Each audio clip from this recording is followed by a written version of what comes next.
মুহররম মাসের মাহাত্ম্য এবং ফজিলত জানতে চাই, বিশেষ আমল থাকলে আমলগুলো জানতে চাই।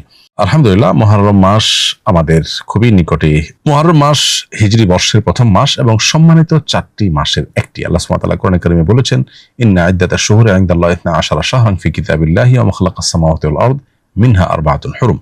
নবমণ্ডল এবং ভূমণ্ডল সৃষ্টির দিন থেকে আল্লাহর কাছে বছরের গণনায় 12টি মাস রয়েছে, তবে এর মধ্যে 4টি মাস হলো বিশেষভাবে সম্মানিত এবং মর্যাদাপূর্ণ। এই সম্মানিত 4 মাসের একটি হলো মুহররম। মূলত 3টি মাসই ধারাবাহিক সম্মানিত 4 মাসের মধ্য থেকে। তার একটি হলো জিলকদ, অপরটি জিলহজ, আর শেষটি হলো মুহররম। আর 4র্থ নম্বর মাসটি হলো রজব মাস, যেটি শাবান এবং জুমাদা সানিয়ার মাঝামাঝি মাস। তো এই মুহররম মাসটি যেহেতু সম্মানিত 4 মাসের একটি, জন্য সম্মানিত মাসের মধ্যে যেরকম যুদ্ধ বিগ্রহ করা আল্লাহ তাআলা আমাদের জন্য হারাম করেছেন, কোরআন কারিমে আয়াত রয়েছে। এর বাইরে অসম্মানিত মাসগুলো সম্পর্কে আল্লাহ বলেছেন, ফালা তাজলিমু ফিহিন্না আনফুসাকুম, তোমরা নিজেদের প্রতি অবিচার করবে না এই মাসগুলোতে। সেজন্য গুনাহ থেকে বেঁচে থাকার জন্য বিশ্বব্যাপী আমরা সচেষ্ট থাকবো ইনশাআল্লাহ। আর মুহররম মাস সম্মানিত মাস হিসাবে তার যে বিশেষ সম্মান রয়েছে সেটা রক্ষা করার পাশাপাশি স্পেশালি মুহররম মাসের একটা করণীয় আছে, সেটি হলো বেশি বেশি নফল রোজা রাখা। নবী করিম সাল্লাল্লাহু আলাইহি ওয়াসাল্লাম বলেছেন, আফদালুস সিয়ামি বা'দা রমাদান শাহরুল্লাহি মুহররম, অর্থাৎ রমজানের পরে সবচেয়ে উত্তম রোজা হলো আল্লাহর মাস মুহররম মাসের রোজা, যেটা সহিহ মুসলিমে বর্ণিত হয়েছে। বিধায় মুহররম মাস জুড়ে বেশি বেশি নফল রোজা রাখার চেষ্টা আমাদের করা দরকার।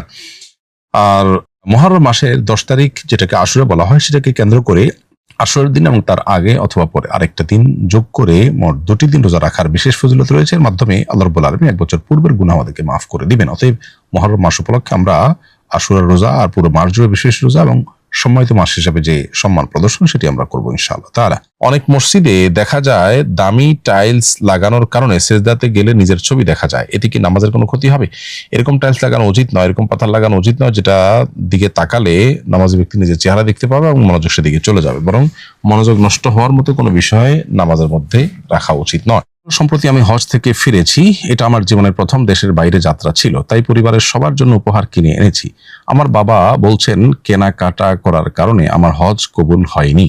তিনি আমাকে বকাঝকা করছেন আর বলছেন আমি নাকি সব টাকা নষ্ট করে এসেছি। তাহলে কি আমার ফরজ হজ আদায় হয়নি? এখন আমার করণীয় কি?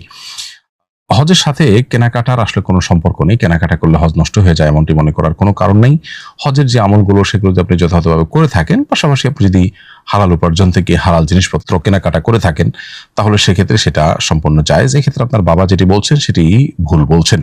অতএব আপনি কেনাকাটার কারণে হজ নষ্ট হয়ে গেছে এমনটি মনে করার কারণ নাই। কিন্তু অনেকে আছেন যে কেনাকাটাকেই প্রায়োরিটি দেন এবং আমল ইবাদতের প্রতি কোনো খোঁজ খবর নেই, তাদের শপিংটাই মূল হয়। সেটা যদি হয় তাহলে সেক্ষেত্রে সেটা আল্লাহর কাছে মাবরুর হজ বা ভালো হজ হিসাবে পরিগণিত হওয়াটা কঠিন। আমি আগামী বছর হজে যাবো ইনশাআল্লাহ। শুনেছি আপনি এবছর হজ করে এসেছেন, আপনার হজের অভিজ্ঞতার আলোকে আমাকে পরামর্শ দিবেন যাতে আমি যথাযথভাবে প্রস্তুতি নিতে পারি। প্রিয় দর্শক, আপনার প্রতি আমার পরামর্শ থাকবে হজের আগে যথেষ্ট প্রশিক্ষণ গ্রহণ করবেন। আসুন্নাহ ফাউন্ডেশন থেকে আমরা হজ প্রশিক্ষণ দিয়ে থাকি প্রতি বছর 3-4টি বা কোনো কোনো সময় 5টি ধাপেও আমরা প্রশিক্ষণ দিয়ে থাকি। আমাদের 500 লোক এর সংকলন হয়, এরকম একটি অডিটোরিয়াম আছে। সেখানে আমরা এক ধাপে সবাইকে ট্রেনিং করিয়ে শেষ করতে না পারলেও কয়েক ধাপে আমরা সবাইকে প্রশিক্ষণের আওতায় আনার চেষ্টা করি। সেখানে 6 থেকে 7 ঘন্টা ব্যাপী প্রায় 400 স্লাইড প্রেজেন্টেশনের মাধ্যমে হজের পূর্ণাঙ্গ প্রশিক্ষণ দেওয়া হয়ে থাকে। এর বাইরেও আরো বিভিন্ন ওলামায়ে কেরাম বিভিন্ন উদ্যোগে বিভিন্নভাবে তারা হজের প্রশিক্ষণ দিয়ে থাকেন। বিধায় যথাযথভাবে হজের প্রশিক্ষণ নেবেন, এটি হলো আপনার প্রতি আমার পরামর্শ। আর দ্বিতীয়ত হলো হজকে বিস্তারিতভাবে জানবার জন্য আপনি একাধিক বই পুস্তক আগাগোড়া পড়বেন, সম্ভব হলে গ্রুপ স্টাডি করবেন। এর মাধ্যমে আপনার হজের বিষয়টা আপনার জন্য সহজ হবে এবং আপনি পারফর্ম করতে পারবেন ইজিলি ইনশাআল্লাহ। আল্লাহর কাছে দোয়া তো করবেনই, আল্লাহ যেন আপনাকে হজ সহি শুদ্ধভাবে সঠিকভাবে করার তৌফিক দান করেন। কারণ হজ করতে গিয়ে টুকটাক তো বটেই, কোনো কোনো ক্ষেত্রে বড় বড় ভুল পর্যন্ত করে অনেকে আসেন, যেটা পরবর্তীতে তার প্রায়শ্চিত্তের কারণ হয়।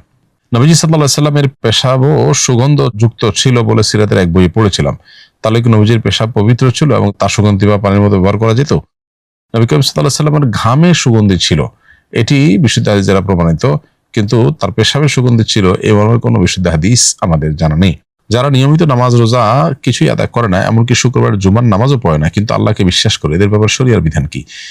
যদি কেউ নামাজ রোজাকে ফরজ বলে স্বীকার করে কিন্তু অলসতার কারণে পড়ে না, এরা মুসলমান বলে গণ্য হবে। আর যদি নামাজ রোজাকে ফরজ বলে স্বীকারই না করে, তাহলে সেক্ষেত্রে কাফির বলে গণ্য হবে এবং সেক্ষেত্রে সে নামাজ অস্বীকারী হিসাবে বিবেচিত হবে এবং ফলে সে ইসলাম থেকে খারিজ হতে পারে। আজকের ফজরের নামাজের সময় তাশাহুদ পড়ার সময় ঘুমের ঝিমুনি আসে, আবার পড়ি আবার ঝিমুনি আসে, এভাবে কয়েকবার হয়েছে। এভাবে নামাজ শেষ করেছি, আমার নামাজ হয়েছে কিনা, আবার পড়তে হবে কিনা? উত্তর হলো যে এমন ঝিমুনির ফলে নামাজ নষ্ট হবে না, এবং যদি নামাজের রুকন এবং ওয়াজিব আমলগুলো সম্পাদন করে তাহলে সেক্ষেত্রে নামাজ হয়ে যাবে। এবং যে ঝিমুনির ফলে আপনি বসা থেকে পড়ে যাননি বা হেলান দিয়ে ঝিমননি, সেই ঝিমনি এটা ওযু ভঙ্গের কোনো কারণ নয়। ফলে আপনি ফরজ এবং ওয়াজিবগুলো ঠিকঠাক মতো আদায় করেছেন কিনা সেটা হলো দেখার বিষয়। নামাজের ছোট যদি সেগুলোই ঠিক মতো আদায় করতে না পারেন তাহলে সেক্ষেত্রে ভিন্ন কথা। আর যদি সেগুলো আদায় করে থাকেন তাহলে আপনার নামাজ বিশুদ্ধ হয়ে গেছে। আমাদের মরদেহ বহনের জন্য একটি কাঠের খাটিয়া ছিল, এটি আগে জানাজা ও দাফনের কাজে ব্যবহার হতো, এখন এটি দুর্বল ও অচল হয়ে গেছে। কেউ কেউ বলছেন পুড়িয়ে ফেলতে, আবার কেউ বলছেন জ্বালানি হিসাবে বিক্রি করে দিতে।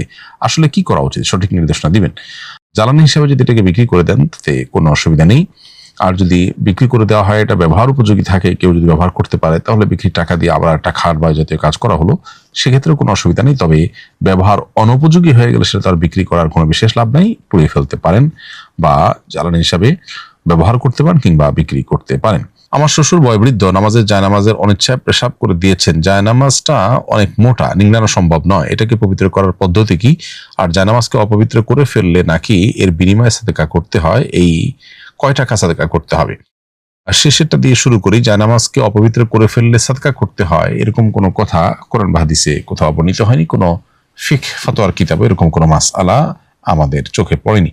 ফলে আমরা বলতে পারি যে জায়নামাজ যদি কোনো কারণে অপবিত্র হয়ে যায় তাহলে করণীয় হলো সেটাকে পবিত্র করা, এর বাইরে কোনো বিশেষ করণীয় নেই। এখন পবিত্র কিভাবে করবেন? উত্তর হলো যে জায়নামাজ যদি অনেক